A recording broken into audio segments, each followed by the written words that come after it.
the Garbhastuti prayers. Kamsa, under the protection of his father-in-law Jarasandha, and with the help of his demonic friends like Pralamba, Baka, Chanura, Trinavarta, Aghasura, Mushtika, Bana, and Bhaumasura, began oppressing the members of the Yadu dynasty. Therefore, the members of the Yadu dynasty left their homes and sought shelter in such states as Kuru, Panchala, Kekaya, Shalva, and Vidarbha. Only some of them stayed with Kamsa as nominal friends. After Kamsa killed the Shat Garbhas, the 6 sons of Devaki, one after another, Anantadeva entered Devaki's womb and was transferred to the womb of Rohini by the manipulation of Yogamaya, who was following the order of the Supreme Personality of Godhead. The Lord himself, who was soon to appear as the 8th son of Devaki, ordered Yogamaya to take birth from the womb of Yashoda Devi. Because Krishna and his potency, Yogamaya, appeared simultaneously as brother and sister, the world is full of Vaishnavas and Shaktas, and there is certainly some rivalry between them. Vaishnavas worship the Supreme Lord, whereas Shaktas, according to their desires, worship Yogamaya in forms like Durga, Bhadrakali, and Chandika. Following the orders of the Supreme Personality of Godhead, Yogamaya transferred Baladeva, Sankarshana, the 7th child of Devaki, from the womb of Devaki to the womb of Rohini. Because Sankarshana appears in order to increase love of Krishna, he is known as Baladeva.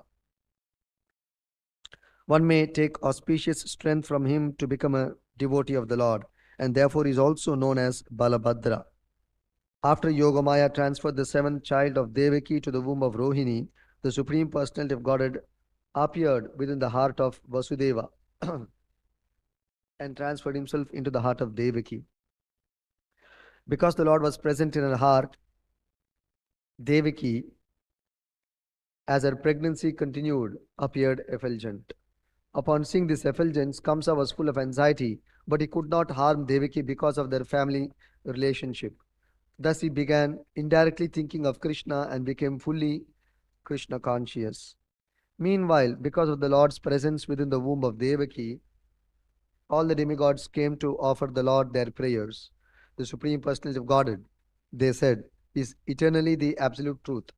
The spiritual soul is more important than the gross body, and the super soul Paramatma is still more important than the soul. The Supreme Personality, the Supreme Godhead is absolutely independent, and his incarnations are transcendental. The praise of the demigods glorify and exalt devotees and explain the fate of persons who superficially consider themselves liberated from the conditions of material nature. A devotee is always safe. When a devotee fully surrenders at the lotus feet of the Lord, he is completely liberated from the fear of material existence. By explaining why the Supreme Personality of God descends, the praise of the demigods clearly confirm the Lord's statement in Bhagavad Gita 4.7. Yada yada hi dharmasya glanir bharata abhyuthanam adharmasya tadatmanam srijamyaham. Whenever and wherever there is a decline in religious practice, O descendant of Bharata, and a predominant rise of irreligion, at that time I descend myself. Text 1. Shri Shukha Uvacha Pralamba Baka Chanura Trinavarta Mahashanaihi Mushtika Arishta Dvivida Putana Keshi Denukaihi. Shri Shuka Uvacha Pralamba Baka Chanura Trinavarta Mahashanaihi Mushtikarishtaद्विविधा Putana Keshi Dhenukaihi. Shri Shuka Uvacha Pralamba Baka Chanura Trinavarta Mahashanaihi Mushtikarishtaद्विविधा Putana Keshi Dhenukaihi.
I will read the next text also, text number 2.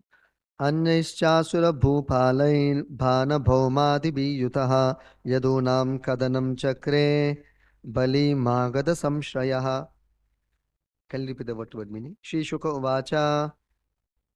Sri Shukadev Goswami said, Pralamba, by the asura named Pralamba, Baka, by the asura named Baka, Chanura, by the asura named Chanura, Trinavarta, by the asura named Trinavarta, Mahashanaihi, by Aghasura, Mushtika, by the asura named Mushtika, Arishta, by the asura Arishta, Dvivida, by the asura named Dvivida, Putana, by Putana, Keshi, by Keshi, Dhenukaihi, by Dhenuka, Anyaihi, Cha, and by many others.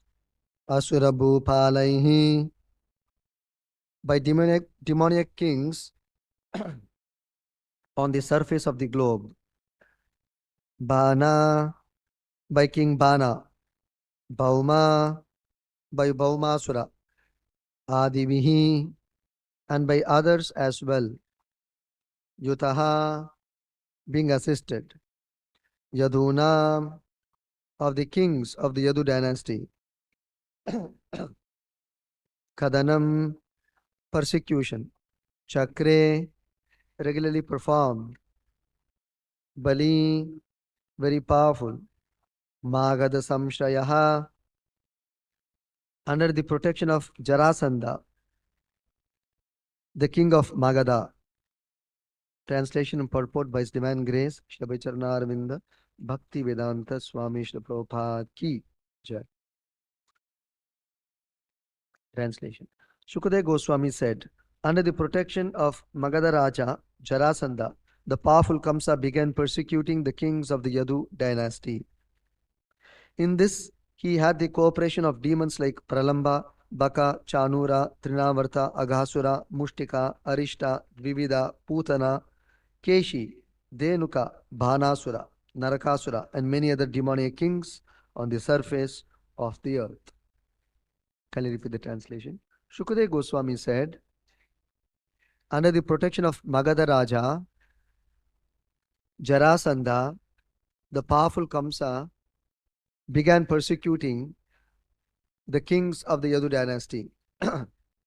In this, he had the cooperation of demons like Pralamba, Baka, Chanura, Trinavarta, Aghasura, Mushtika, Arishta, Dvivida, Putana, Keshi, Dhenuka, Bhanasura, Narakasura, and many other demoniac kings on the surface of the earth.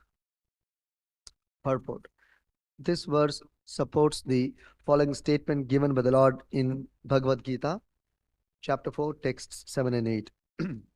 Yada yada hi dharmasya glanir bharata abhyutanam adharmasya tadatmanam srijamyaham paritranaya sadhunam vinashaya cha dushkritam dharma samsthapanarthaya sambhavami yuge yuge. Whenever and wherever there is a decline in religious practice, O descendant of Bharata, and a predominant rise of irreligion, at that time I descend myself to deliver the pious and to annihilate the miscreants as well as to re-establish the principles of religion, I advent myself millennium after millennium. The Lord's purpose in maintaining this material world is to give everyone a chance to go back home, back to Godhead. But kings and political leaders unfortunately try to hinder the purpose of the Lord, and therefore the Lord appears, either personally or with his plenary portions, to set things right. It is therefore said, Garbham Sancharya Rohinyam Devakya Yogamayaya Tasya Ukshim Gata Krishno Dvitiyo Vibodhaistutaha. Krishna appeared in the womb of Devaki after transferring Baladeva to the womb of Rohini by the power of Yogamaya. Yadubi Sa Virudyata. The kings of the Yadu dynasty were all devotees, but there were many powerful demons, such as Shalva, who began to persecute them. At that time, Jarasandha, who was Kamsa's father in law, was extremely powerful, and therefore Kamsa took advantage of his protection and the help of the demons in persecuting the kings of the Yadu dynasty. The demons naturally appear more powerful than the demigods, but ultimately, because of help received from the Supreme Personality of Godhead, the demons were defeated and the demigods triumphant. Thus ends the Bhaktivedanta purport and translation to Canto 10, Chapter 2, texts 1 and 2 of Srimad Bhagavatam. Om Ajnanatimirandasya Jnananjanashalakaya Chakshurunmilitam Yena Tasmai Shri Gurave Namaha Namo Om Vishnu Padaya Krishna Preshtaya Bhutale Srimate Bhakti Vedanta Swaminiti Namine Namaste Saraswate Deve Gauravani Pracharine Nirvishesha Shunyavadi Paschati Deshatarine Jai Shri Krishna Chaitanya Prabhu Nityananda Shri Advaita Gadadara Srivasadi Gaura Bhakta Vrinda Hare Krishna Krishna Krishna Hare Hare Hare Rama Rama Rama Hare Hare.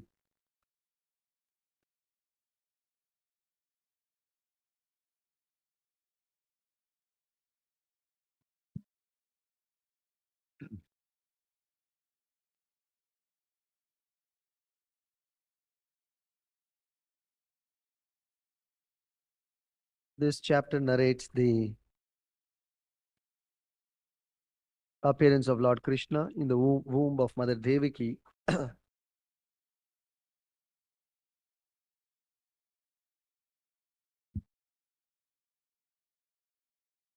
and how the demigods, recognizing that Lord Krishna is going to appear very soon in the womb of Mother Devaki, they offered prayers to Mother Devaki, who was pregnant at that time. They were all very, very eager to receive the Lord and also to have protection from the Lord, because many demigods, they appeared in the family of Yadus. That was the arrangement of the Lord but through Yogamaya. When Mother Earth, she requested Lord Brahma to save her from the demoniac kings who are overburdening the earth, and she is not able to maintain them, not because of the population, but because of the increase of demoniac qualities, demoniac activities on the surface of the earth. So when Mother Earth requested Lord Brahma, accompanied by many demigods, went to the shore of the milk ocean, Kshira Sagara, and offered his prayers along with the demigods in the form of Purusha Sukta, and requested the Lord to descend to this earth and save Mother Earth from the disturbances created by the demoniac kings. So Lord Vishnu, taking cognizance of Brahma's request on behalf of Mother Earth, he reassured Brahma that very soon he will appear and set right the situation on the earth. So the Lord is very prompt in attending to the needs of the devotees and to the safety of the devotees. In the Bhagavad Gita also Lord Krishna says in the 9th chapter, Yoga Kshemam Mahamyaham. The Lord provides whatever the devotees lack, and then he preserves whatever the devotees have. And the Lord's first concern is his devotees. Because he loves his devotees, therefore his first concern is for his devotees. So whenever the devotees are in trouble, obviously the Lord will act very promptly and very swiftly. There is no delay in the Lord's protection, in the Lord's arrangement for protection and safety for the devotees. That is why it is said that periodically the Lord comes to this world in a scheduled manner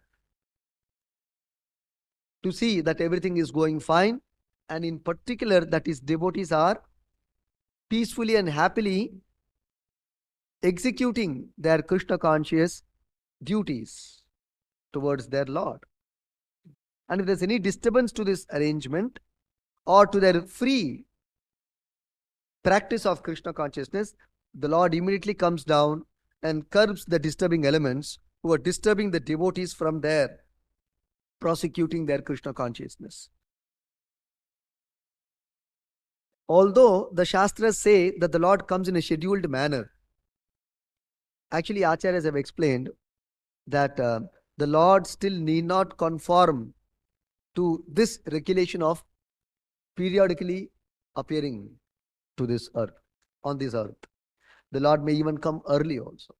If the need is there, if the request is made by a devotee, the Lord comes early also. But generally, the Lord comes in a scheduled manner, which is described in the scriptures as, particularly Lord Krishna appears only once in a day of Brahma.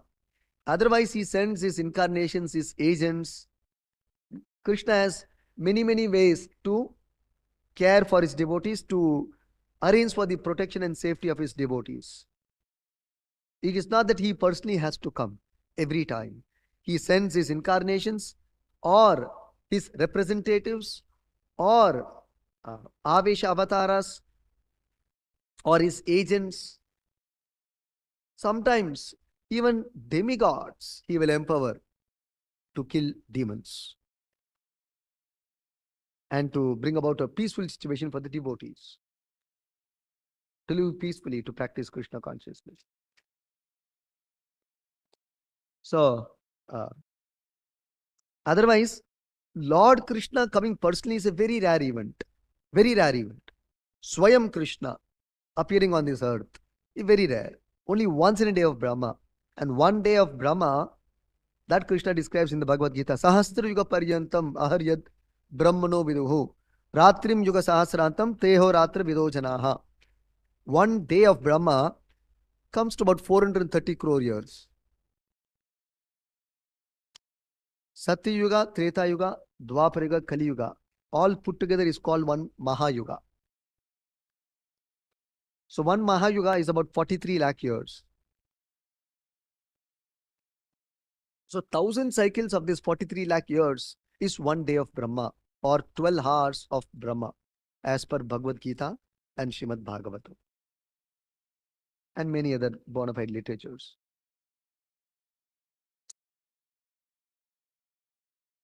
Further, you can break up that one Mahayuga. So each Yuga is a multiplication of 4,32,000 years. So Kali Yuga is about 4,32,000 years. Dwapara Yuga is twice Kali Yuga, 8,64,000 years. Treta Yuga is thrice Kali Yuga. It's about 12 lakh and odd years.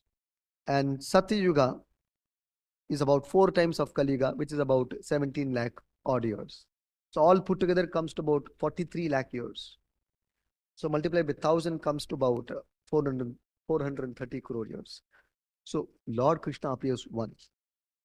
So in this cycle of 430 crore years, One complete cycle is called a Mahayuga, which is combination of all the 4 yugas together. Satya Yuga, Treta Yuga, Dwapara Yuga, and Kali Yuga. It's one cycle, one Mahayuga it is called. So in the like that, there are 72 cycles of Mahayuga in one day of Brahma. 72 cycles of these 4 yugas. Then 12 hours of Brahma completes. In that 72 cycles of these 4 yugas, in the 28th cycle, 28 cycles, Dwapara Yuga, Lord Krishna appears. 28th millennium also it is called in English. Lord Krishna appears. And only when Lord Krishna appears, Lord Chaitanya Mahaprabhu appears subsequently. That means that following Kali Yuga. That means the 28th cycle of Kali Yuga, Lord Chaitanya appears. When personally Lord Krishna comes, Lord Chaitanya comes. That means Lord Krishna and Chaitanya Mahaprabhu comes only once in a day of Brahma. So both of their appearances very, very rare. And we are very, very fortunate that that 20th cycle happens to be this current cycle of Dwapara Yuga, which just passed, and the present Kali Yuga is running.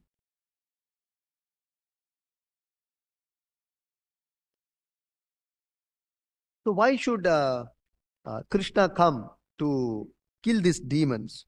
Is that a big task for the Lord? Actually not. Prabhupada explains in the purport to the Bhagavad Gita 4th chapter in text 7 and 8, it is explained. Actually, for the Lord to kill the demons is not a very big task, not a very difficult task. It's very, very easy. Like that, you see, every moment somebody is dying. Even as we are discussing Bhagavatam, somebody is dying. In the earth, above the earth, below the earth, human beings, non-human beings, constantly somebody is dying. Every moment somebody is dying.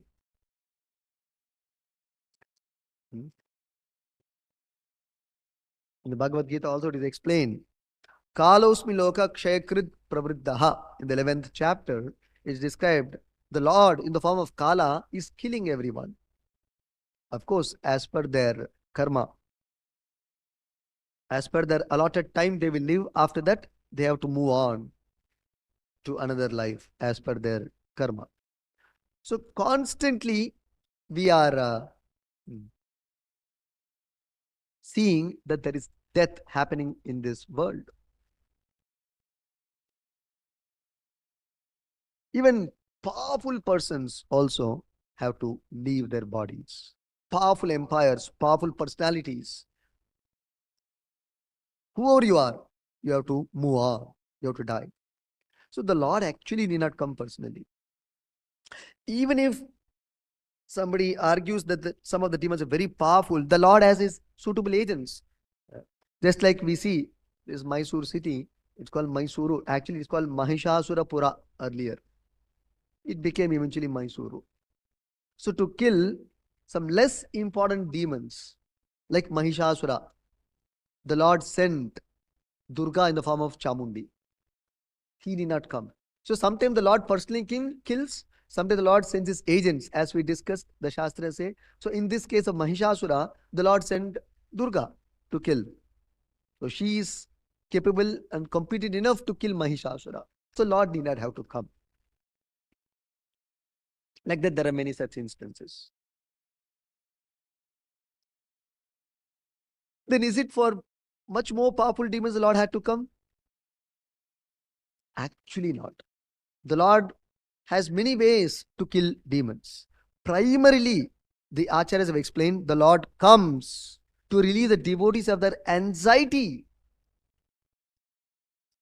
and their eagerness to see the Lord. To pacify the anxiety of the devotees to see the Lord. The devotees are very eager to see the Lord because the devotee also is not in fear. Bhayam dvitiya abhiniveshataha ishad apetasya viparyaya smritaha. In the Bhagavatam it is described what is fear. Definition of fear. Fear is defined in Bhagavatam. Fear means when you think that there is another existence other than Krishna or God, that is fear. That is the beginning of fear. Bhayam dvitiya Abhiniveshataha.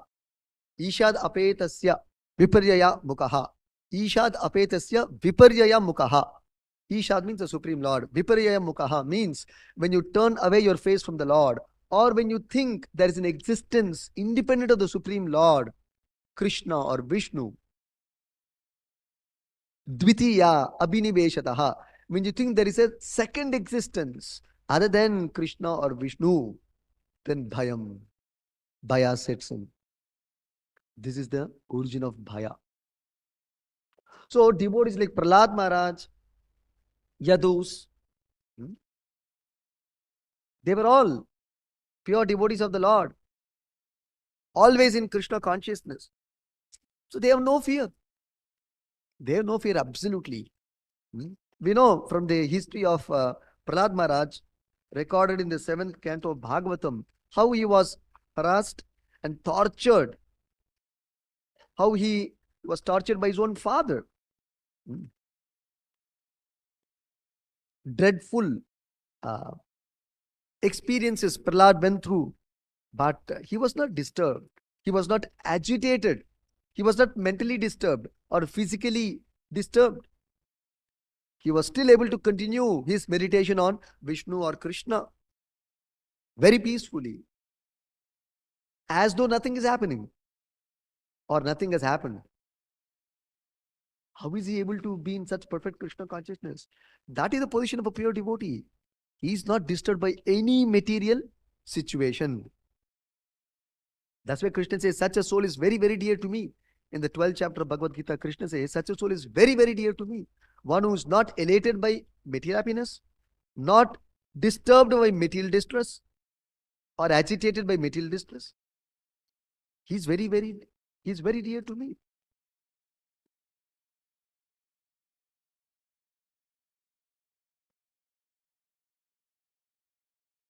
So Prahlad Maharaj says, simply by absorbing myself in your thoughts, my Lord, I'm perfectly happy and not disturbed by anything.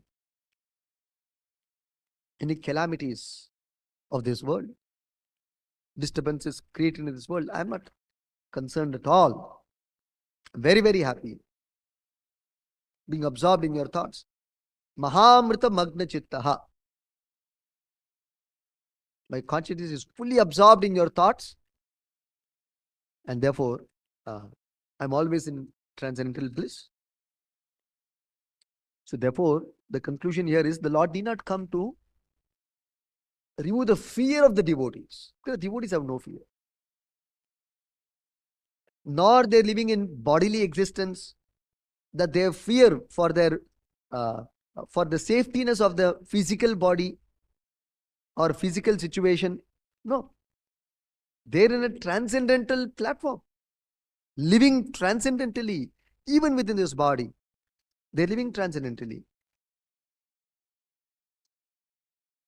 Actually, they're liberated souls. So therefore, the Lord is coming only to, truly speaking, to please his devotees by performing wonderful pastimes.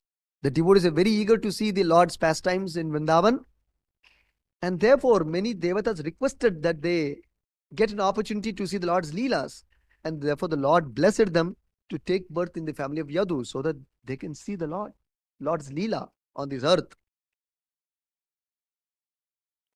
So that is the primary purpose of the Lord's coming to this world. But because anyway the Lord is coming to this world, Bhagavad Gita says, the Acharyas say, by the by, anyway he is coming to this world, by the killing of demons also take place.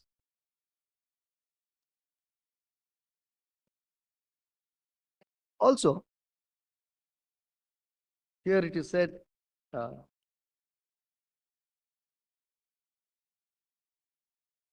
to deliver the pious, Paritranaya sadhunam, to deliver the pious, Vinashaya chadushkritam, to annihilate the miscreants. Annihilate the miscreants already we have discussed. Lord need not come. So many ways they can get killed. Earthquake is there, heart attack is there, so many possibilities. Accident is there, natural death is there. So many ways the demons can be killed. So that part is understood. Paritranaya sadhunam, to deliver the pious. the Lord has to come to deliver them, to liberate them. Are the devotees not liberated? Bhagavatam says the devotees are already liberated. They're always in a liberated condition. Devotees are already liberated. That is described in the 18th chapter of the Bhagavad Gita. Mad bhaktim labate para. Brahma bhuta prasannatma. Brahma bhuta. After you attain the stage of Brahma bhuta, you can become a devotee only after that.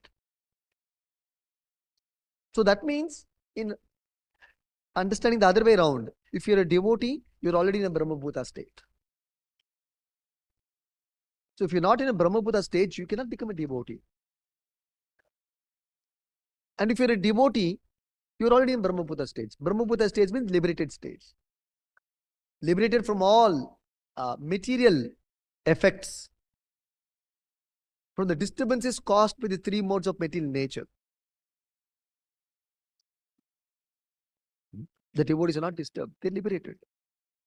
So liberation actually means being free from karma, free from the effect of the three modes of material nature.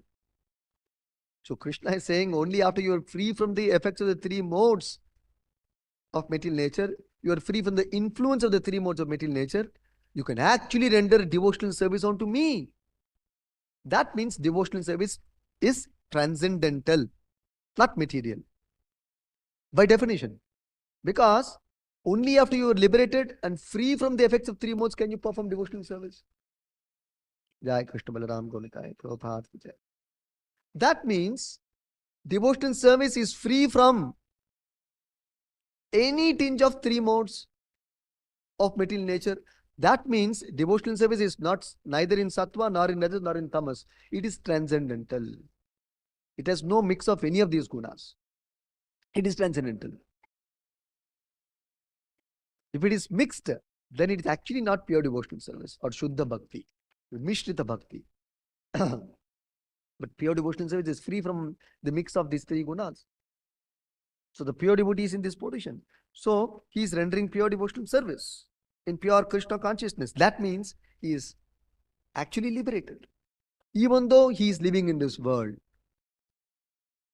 Even though he is living in this world. That is also described by Rupa Goswami in Bhakti Rasamrita Sindhu. Iha yasya harer dasye karmana manasa gira niklasvapyavastasu jivan mukta sauchyate. So Rupa Goswami says, he defines who is a pure devotee. See, like this, you see how we understand Shastra, everything by definition. Pure devotee by definition. Pure devotional service by definition. Liberated soul by definition. Krishna's appearance by definition. By reasoning. Everything. Shastra is like that. There's no sentiments here. There's no somebody's speculation and imagination and concoctions. Everything is very specific and well defined.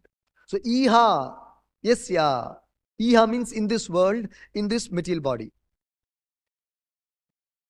Iha, yasya harer dasye. In this body also, material body. Even in this material body, in this material world also, harer dasye, if somebody accepts the servitude of Hari, becomes a servant of Hari, harer dasye.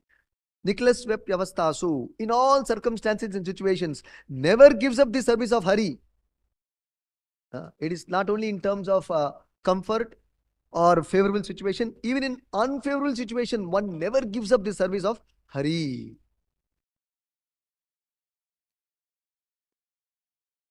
Karmana manasa gira, applying all his words, all his work, karmana, manasa, applying all his mind, gira, applying his body, mind, words, giving all of these things fully onto the Lord, in the service of the Lord. Karmana manasa gira. Niklashu api avastasu. Avastasu, if he can situate himself in this state of existence, that he is able to completely utilize his body, mind and words in the service of the Lord without any hindrance.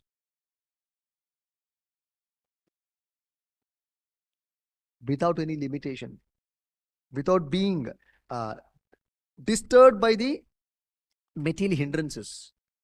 which the three gunas present, he is not disturbed. He can continue serving with his body, mind, and words, irrespective of the material disturbances which may come upon him. He is unaffected, untouched. Padma Patram Ivam Basa. The fourth chapter of Bhagavad Gita, Krishna says, again, the position of a pure devotee is like that of a Padma Patram Ivam Basa. It's like a drop of water on lotus petal does not stay, it slips away. Similarly, no material situation can touch the devotee. He is unaffected by any material situation, material disturbance. His Krishna consciousness can go on under all circumstances, physically, mentally, verbally, spiritually. And that is also described by Chaitanya Mahaprabhu. And even in the Bhagavatam, bhakti means apratihata. There cannot be any reason to stop devotional service because of this reason or that reason. There cannot be any reason. If there is a reason, that's not pure devotional service. And ahaitukya is causeless. There's no reason. You cannot attach any reasons for doing devotional service. Then your constitutional position to serve the Lord. That's all. It is your constitution to serve the Lord. Then you are perfectly situated. There is no reason means there is no expectation from rendering devotional service. And apratihata. Pratihata means block, some disturbance. But apratihata means nothing stops.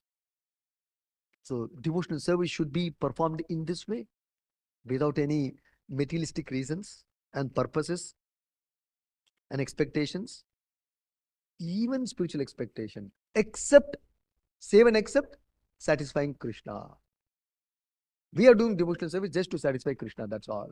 This is the only purpose of rendering devotional service. And when the Lord is satisfied, yasmin tushte jagat tushte, naturally we'll all be satisfied. And apratihata, it should go on. There's no reason that one should stop one's devotional service. So, in this way, the pure devotee, he is able to render devotional service. Avasthasu. This is called avasthasu. Avasthasu means under all circumstances, his devotional service is going on. So, Rupa Goswami says, such a soul, Jivan Mukta Sauchate, is actually liberated soul, even though in his physical body. So, every pure devotee is in this situation, transcendental situation. Transcendental situation. Then again comes the question, the devotee is already delivered. Then why does Krishna say, Paritranaya sadhunam, I come to deliver the pious? The Lord need not deliver. The devotee is already delivered by devotional service. So, Acharyas have explained, these purposes are automatically achieved when the Lord descends to this world as an avatara. But the primary purpose of the Lord's descent to this world is to please his devotees. And how does the Lord please his devotees? By performing his wonderful leelas in this world, to which the devotees are very, very eagerly anticipating.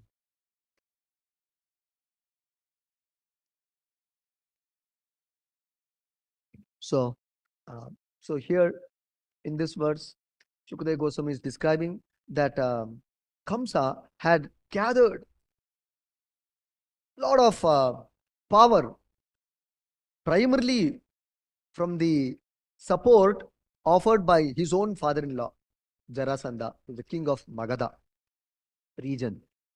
And along with Jarasandha as the lead support, and under the shelter of Jarasandha, Kamsa mobilized, aggregated many, many other demoniac kings. Obviously, birds of the same feather flock together. Nobody will support Kamsa unless he is also demoniac. So all his supporters were demoniac. So some of the names are listed here, like Pralamba, Bhaka, Chanura, Trinavarta, Aghasura, etc. These were all different demonic kings who have come in support of Kamsa. So all of them have supported Kamsa, And Krishna had descended to kill all of them one by one, one by one, one by one, and relieve the devotees from these disturbances.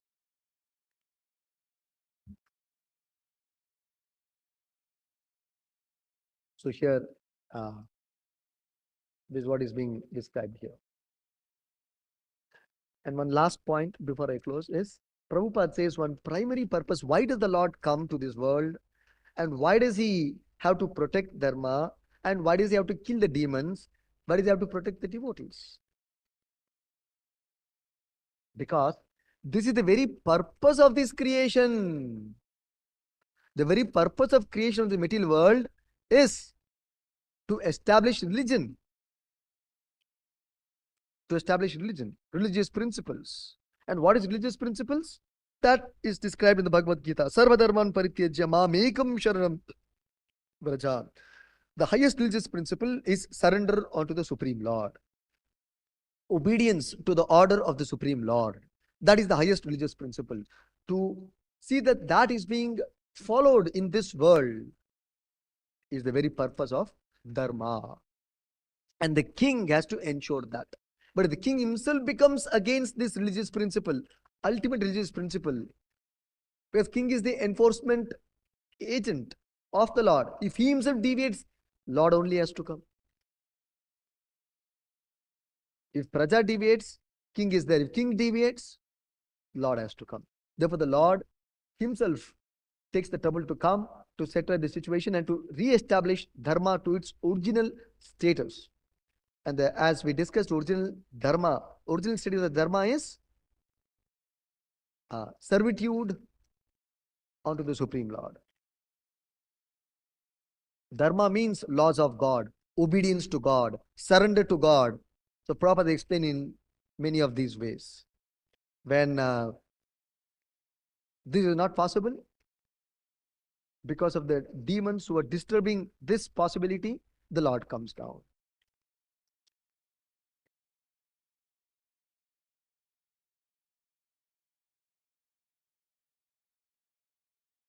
So sometimes it may look like demons become very powerful than the devotees or the demigods, as it happened here in the case of in the time of Kamsa. Even now it happens. Sometimes it appears like demons are very powerful, asuric people are very powerful, atheists are very powerful, big in number. Devotees are having difficulty in preaching, establishing Krishna consciousness in the world, but that is not true. It may be a temporary situation. So Prabhupada explains in the last sentence of this purport, the demons naturally appear more powerful than the demigods because so many demons gathered together. But ultimately, because of help received from the Supreme Personality of Godhead, the demons were defeated and the demigods triumphant. So, temporarily, they may display some power, supremacy, but because the devotees receive help from the Supreme Lord, ultimately they will become victorious. So that can be rest assured. Krishna has also made very emphatic statements in the Bhagavad Gita in this regard. Name bhakta pranashyati. Oh Arjuna, declare to the whole world, my devotees will never perish, will never die, will never be defeated. They'll be completely protected by me. And especially for devotees, the Lord personally protects. Personally protects. Yoga kshemam vahami aham. Krishna is used in first person. If you read Sanskrit grammar, Krishna used first person there. Vahami aham. I personally protect my devotees. Therefore, devotees can be rest assured. And in Kali Yuga, the Lord has appeared in form of Chaitanya Mahaprabhu and the Hare Krishna Mahamantra for our protection. So whenever we are in danger, difficulty, we have to run to safety, we should loudly chant Hare Krishna. And immediately you will see some kind of safety measure descend. That devotees have experienced many times. We'll stop here. Granthrat Srimad Bhagavatam ki jai. Shri Prabhupada ki jai.